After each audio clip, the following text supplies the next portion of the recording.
Sabia que os Estados Unidos desenvolveram um bombardeiro que voaria a mais de 3.200 km por hora? O XB-70 Valkyrie foi um projeto ambicioso da década de 1960, criado para ser o bombardeiro mais rápido e avançado do mundo.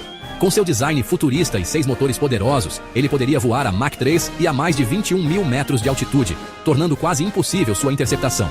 Porém, a evolução dos mísseis antiaéreos tornou sua velocidade menos relevante, e o projeto foi cancelado após a construção de apenas 2 protótipos. Um deles foi destruído em um acidente durante um voo de testes, e o outro pode ser visto hoje no Museu da Força Aérea dos Estados Unidos. Mesmo sem ter entrado em serviço, o Valkyrie influenciou o design de futuras aeronaves supersônicas. Ele foi um dos primeiros aviões a utilizar computadores para controle de voo, algo revolucionário na época. E é por isso que,